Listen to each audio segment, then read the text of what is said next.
शेरपाव साहब ये फरमाइएगा very quickly, way forward इस वक्त पाकिस्तान की हुकूमत के पास क्या ऑप्शंस हैं? एक तो कंसेंसस बिल्ड करना, पूरे कौम को एतमाद में लेना, उन सब की वो उसका एक ये तरीका है कि APC का बुलाना, दूसरा साथ पार्लियामेंट में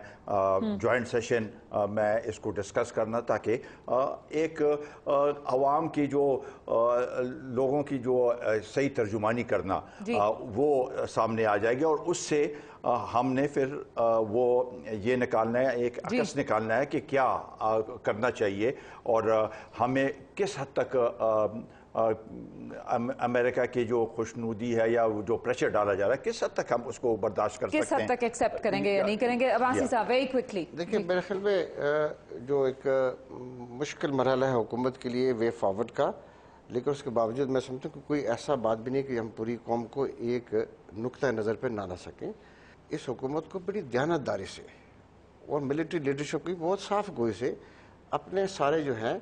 खामियां और अपने जो ऑप्शन है वो सामने रखने चाहिए। हमारा इंटरेस्ट है इस रीजन में, हम अमेरिका के कहने पे अपनी पॉलिसीज को नहीं तश्कील दे सकते, हमें अपने इंटरेस्ट के मुताबिक देनी है।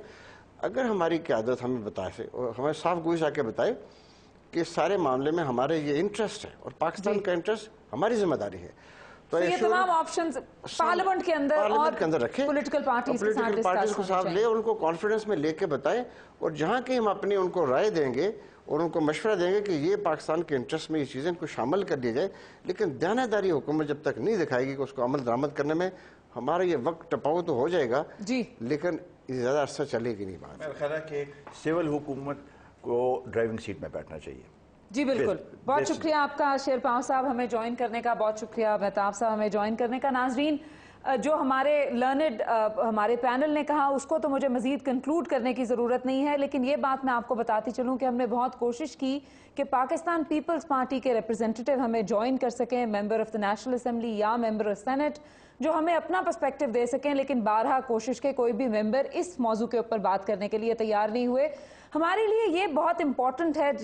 जैसे जैसे हम पूरे इस क्राइसिस को अनफोल्ड होता हुआ देख रहे हैं कि पाकिस्तान की हुकूमत जिस रिएक्टिव मोड के अंदर है उसको उस रिएक्टिव मोड से बाहर निकलने की ज़रूरत है, और जो पॉलिटिकल कंसेंसस बनाने की ज़रूरत है, जो हर क्राइसिस में हम कहते हैं कि एक कंसेंसस पॉलिसी होनी चाहिए, आई थिंक वो बहुत ज़रूरी है। और जिस तरीके से इन दोनों लर्नड हमारे पैनलिस्ट ने कहा कि वो तमाम ऑप्शंस पाकिस्तान को दयानतदारी से अपने सामने रखनी चाहिए, तमाम लीडरशिप को, और ये देखना चाहिए कि पाकिस्तान को इस वक्त वे फॉरवर्ड क्या है। ये क्राइसिस ऐसा है जिसके ऊपर अक्सर लोगों का ख्याल है कि ये दिस में ब्लो ओवर, लेकिन आगे जो क्या है 2014 में अफगानिस्तान को लेके हमारी क्या पॉलिसी होनी चाहिए, ये तमाम वो इंपॉर्टेंट सवाल हैं जिससे कम से कम हम अवाम अपनी पार्लियामेंट से ये जरूर तवक्को रखेंगे कि पार्लियामेंट उनके ऊपर पॉलिसी ऑप्शंस बनाए और अवाम की ख्वाहिशात को रिप्रेजेंट करे। इजाजत दीजिए, अल्लाह हाफिज।